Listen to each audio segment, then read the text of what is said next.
All right, guys, welcome back to Tar Heel 24/7. I'm Jacob Turner. He's Andrew Jones, and AJ, we're here for another UNC football-related drop as we are officially 13 days away from the season starting, and we're here to talk about Bill Belichick in particular, AJ, because we remember a lot of that chatter that went on in the past, especially, in the few months after Belichick was hired, even, or, before spring ball started, even after spring ball a little bit, where people were still there was a certain group of people that were still not convinced that Bill Belichick was going to stick around and make it to the season. I heard that in the national conversation a number of times, but AJ, we're less than 2 weeks away.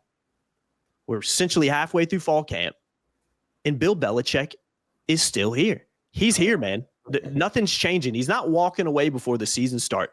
Bill Belichick is here, and we are, again, less than 2 weeks away from the season officially starting in this new era of Carolina football, whatever it might lead to, starting with Bill Belichick at the helm. So, yeah, man, I just find some of those comments funny. I don't know if we ever addressed them on a podcast necessarily before, but I do remember a lot of those kind of narratives being pushed out of like, well, I don't know if he's going to make it to the season now. Like, I don't know. There was that, $10 million buyout thing too, with if he quits before this time, he's got to pay the school this. Like, looking back now, all of it was BS. The season's about here, and man, I know I'm ready to get this thing rocking and rolling. Well, you got to love the low-hanging fruit crowd who only dabbles in low-hanging fruit and piñatas with very little candy inside. Yeah. Let's say tomorrow something happens and an NFL job opens up because they find out there's some improprieties going on or whatever the case may be. There's going to be some yahoos out there that say, oh, Bill Belichick is just a phone call away. It'll be the first name league. It'll be the first name league. He's losing offensive linemen, doesn't know his quarterback. Of course, we know different. I'm just saying what they're going to say. All these, he's in college. Boy, they're going to get rolled by TCU. They got Clemson. He can't beat Clemson. He's going to leave for that NFL job any minute. Those idiots are out there. Oh, yeah. Because that's what they thrive on, because it gets them that immediate click sensation, but there's no substance to it. It's like cotton candy. It's great for like 20 seconds. Then you're like, oh, I can't believe I ate that crap. Disgusting. So that's one of the reasons why the consistency of what some of the local media that's around all the time does is the best place to go, because we're not going to we haven't dealt in the sensationalism of who. We've talked about it with respect to how it affects football. It's the only thing we care about. Some people will say, well, you got to, she's responsible for the NFL films thing. That has nothing to do with the on-field product. Yeah. No, don't care about that. It's all about the on-field product. And so all the distractions that people said were going on, we're going to drive him away, or UNC was going to put its foot down saying, we can't take this anymore, you must go.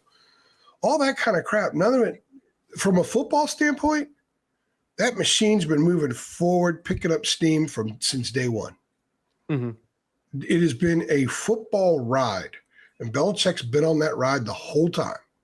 And Michael Lombardi and all those guys. But Bill Belichick, I could tell you, dude, the sleeves are rolled up. He's clenched in. The flag has been planted in the soil. The anchor is in the water, whatever you want to say. He's here. And he's here to coach and make it happen. He's enjoying a lot of aspects of college football. A lot of it's new. I think the challenge has him highly invigorated, especially this kind of challenge. And he has a personal connection. People say, oh, he just made that stuff up. Beat Duke. They made that up. The LT thing is a personal connection, because let's face it, LT's first position coach was him, linebacker coach of the Giants. LT becomes the greatest defensive player in the history of the sport, changed the sport. LT made left tackles gazillionaires. Mm-hmm. Who's behind LT? Bill Belichick. Maybe Bill Belichick never gets the right opportunities to become the guy we all see as a legend on Mount Rushmore, and a Mount Rushmore of one, without Lawrence Taylor. There is a deep connection to that era. That's why when you go into the football center in the lobby, they've got the LT era uniform right there on a mannequin. It's right there. When Belichick's standing there in his press conference with us, 8 feet to his left is that mannequin. He has a connection. He wants to do it at this place. He identified this place to begin with. It wasn't because, this would be kind of fun to try this. It's not a hobby. Mm-hmm. He is dialed in, and he is here, and he is going to coach this season. And I think he's going to coach more than this season because I think he's having a lot of fun. I think he loves the challenge. I think he loves the nuances of college football, in part because I think there are a lot more nuances. He's a nuanced guy. He's a minutia guy. There's a lot more of it in college than there is in the NFL. And I think because of that, he's absolutely loving what he's doing. It's hard. There's no doubt. There's no doubt. I mean, and let's not forget too, all those people who were saying that, he won't make it to the season. So what was the point in going out and getting a top 10 portal class? What's the point in having a top 20, 26 class right now? Why would you waste your time on that if your only plan was to A, maybe not make it to the season, or B, I'll just quit halfway through the year? Like, the more you look at it and the more you analyze all those people that were saying that, and there's probably still some people who, got their tinfoil hat on, like, I don't know, he said, August 29th, I think he's going to quit. Like, it makes no sense. And again, you said it, it's the low hanging fruit. It's the thing that people like to put out because of his name, because they'll know it get clicks. And it's funny looking back on it, which is why we wanted to come on here and kind of talk about it. And I'm not going to say the word call those people out because we're not naming names, but they know if they're watching, they know who they are. And there's people out there that know exactly the type of people we're talking about. And I just find it hilarious. And I find it funny as we're, again, less than 2 weeks away from the season. And I don't know, this thing seems pretty full speed ahead right now. So it's just hilarious that people would even float that around. And if you've been with us, if you're new to us because we're on the new platform now, or you've been with us all along, that's what we've been saying all along. Yeah. Our tone's never shifted with that. Never shifted. Yeah. And we're not, again, pointing out other people. It's more Belichick. Mm-hmm. Belichick's been dialed in, guys, from day one. He was dialed in before day one. When I was talking to multiple sources during the process before he got hired, they laughed. Some of them laughed at first when his name came up. But then when they saw how prepared he was, how he knew so much about the team at that time and some things that need to be tweaked with the team and the program, and how he would clearly outline that and identified it, impressed people.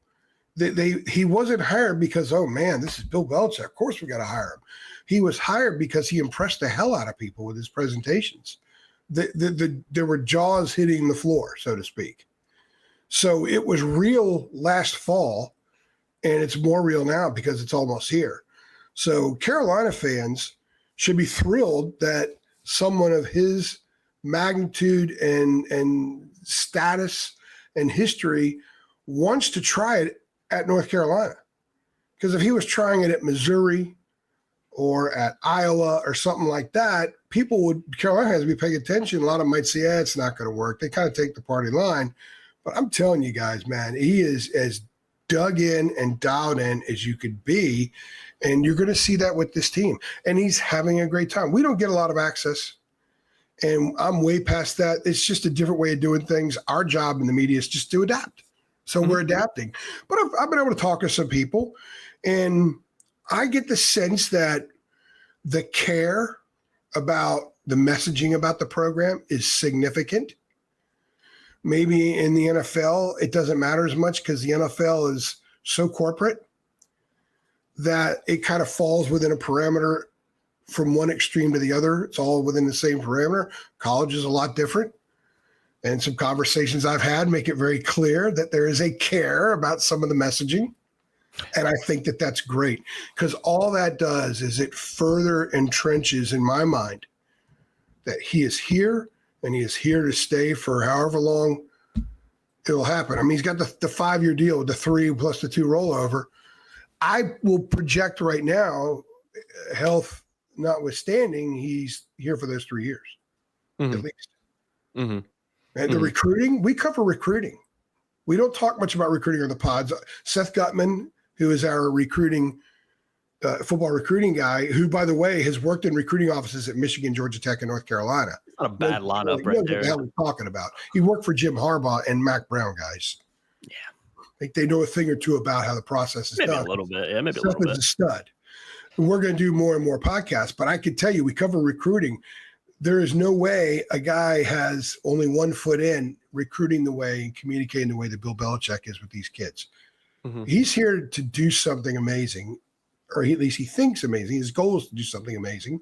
We don't know if it will turn out that way, but all the naysayers, lick your wounds, guys, because he's here. And some of us, fortunately, the local media was a little bit more bullish on him being serious because we had sources behind the scenes who knew what was going on, who could see how serious it was, which is why he was hired. He wasn't hired because he's Bill Belichick and wanted to coach at North Carolina. He's hired because they think this guy really has a plan and could take this program into the next realm, which is what the university is trying to do anyway with all the changes that it has made. And that's a different pod for a different day. Yeah, I was going to say that it's not us saying, by no means are we saying anything in this podcast regarding the success or what kind of success Bill Belichick will have. I don't know. It remains to be seen. The history of Carolina football shows that a lot of coaches that have come in here really, really, really struggled to turn this ship around or awaken the sleeping giant, whatever you want to call it. Carolina hadn't won an ACC championship in 45 years. There's so many things you can kind of look at and say, well, he's got a big task ahead of him. That's not the point of this podcast. The point of this podcast is to say we're less than 2 weeks away and Bill Belichick's still here. So I think that's all that really needs to be said. And again, I'm looking forward to getting this thing rolling, not only because I'm looking forward to seeing what the team is, but there is a little bit of from a journalistic perspective, I genuinely do not know what to expect from this team. I don't know what the high end is with this team. I don't know what the low end is with this team. And I genuinely don't know what this team is going to do and be this season in year one under Bill Belichick. And that makes it fun. I know a lot of Carolina fans might be sitting there like, well, I'd like to be a little bit more sure about some things going into this season, but I don't think that's taken away at all from the excitement level when you look at the amount of tickets sold for this season. You look at, the first game on Monday night, College Game Day, TCU. There's going to be a ton of buzz around this program from a national perspective and from the fan base that is going to attend the games and follow this team throughout the season. And I think that is what makes this thing, so exciting, but I got no idea what's going to happen this year, and that makes it fun. I did 3 national guest appearances last week. You did, man. You were all over the place. All over the place. And it's like my Fox Sports days when I used to do 13 a week. Guys all over the place. Man. Yeah, so that's an indication right there. Very quickly, fans want intel. We want intel. Nothing provides intel like a game. Yes. So in 13 days, we get intel. Yes. I'm glad you said that because I am not tired of it yet, but I am getting tired of talking about stuff that I just want to see it. So then let's see what this team's about instead of speculating. You know what I mean? I've got quite a few sources I've talked to, but one of the reasons why, like the last training camp report, I noted in there multiple times, I'm hearing different stuff. So if I can't connect it with sources, I'm not going to report it. Exactly. Sourcing is about, hey, you got 3 sources that are all saying the very same thing, and they're close enough that you can trust it, then you run with it. Not hearing some of that. It's very interesting. So it's only 13 days, guys. What's today? The 19th, 13 days ago was August 6th. It's not that long ago. It's just a snapshot in time. You'll be there in 13 days and all the intel you want. You'll be able to look out there and freeze the screen and say, okay, that's the starting offensive line. That's the 3 receivers in the field. When they're on defense, there's the starting D-line. So those are the 2 starting safeties. It's what we thought, but now we know for sure. All that's going to happen. We're going to have all that information. I'm going to be like a kid in a candy shop, man. It's just grabbing everything I can, just seeing everything out there. And we're going to probably have 5,000 words of notes before the game even starts. Yeah. Not to mention just who rotates in. Mac Brown, sorry to bring him up, used to just talk all the time about, we're 10 deep here, and then you get to the season and 5 guys are the only people playing. So Belichick's not been as much like that. He's been a little bit more. They're being challenged on the offensive line in that respect right now. Yes, and I wanted to bring that up. As we reported first last week about some of that, and it's continuing in that direction. And you would know more about that kind of stuff, and you would be first to know about that kind of stuff if you are a premium subscriber on our website, Tar Heel 24/7. The link's in the description below. Head on over and get signed up. That's the incentive of being signed up. People who play their hard-earned money to support us every year, that's the insider information you get. AJ's been putting out practice reports on the boards. It has a lot of intel. He's been, again, some injury news AJ's mentioned over the last couple of weeks has come out. If you want to see that information, you've got to be signed up. We're not going to come on a podcast and discuss a lot of that stuff, AJ, because that takes away from the hard-earned money that our premium subscribers pay to get that kind of access. It doesn't feel right doing that. There's some things we will talk about, but there's also stuff that stays on the boards and doesn't come out on the YouTube side as well. So that's not me trying to do this plug or trying to, be very coy so people to get. Yeah, it's business. I'm not trying to like lead people on and make them worry, but make them wonder. But again, there's a lot of people who pay their hard-earned money to be over there, and that's the kind of premium stuff we want you to get. So head on over, links in the description. So yeah, it's the last thing I wanted to say about that before we head on out of here. Anything else, AJ? You good to go? 13 days can't come. Tomorrow's my daughter's birthday, so that'll be a nice diversion. We have media stuff in Chapel Hill tomorrow. Yep. Every Wednesday. And so we'll get more information, another chance to be around Bill. And each time, and I've said this before, and I'll close with this. Every time I go over there, I'm a little bit more optimistic for Carolina that it could have a good season this year. And even with some of the injuries, I still think that there's a way to work around it. And gosh, this staff should know how to work around it, don't you think? You think so? There's a lot of tread on the tires, man. Yeah. And these guys have been they've ridden on every terrain. Yeah. So I just can't wait to get there. I can't wait to get there and do 3 things with you that night, which will probably be about 1:30 in the morning, and talk about whatever happened. Yeah. I just can't wait. I want intel. Yeah, me too. I just want to see it, man. Regardless of how they perform, I just want to see them perform. Yes, that's the key. I want to actually come on here and be able to talk about what my 2 eyes have seen rather than what we're hearing and what we're kind of speculating from some of the intel we've gotten from practice. Like, I'm getting close to being over that. I want to see what my own 2 eyes and stop talking about it and actually let's see what this team's actually made of now in year 1 under Bill Belichick. So yeah, it's exciting. I'm looking forward to it. I've been Jacob Turner. He's been Andrew Jones, another edition of our daily drop. We appreciate y'all watching as you always do. Again, links in the descriptions. Follow us on Twitter. Like our page on Facebook, and obviously head on over, like I've mentioned before, to our website and get signed up for a VIP premium subscription at Tar Heel 24/7. Like, share, subscribe. See y'all next time. Thanks.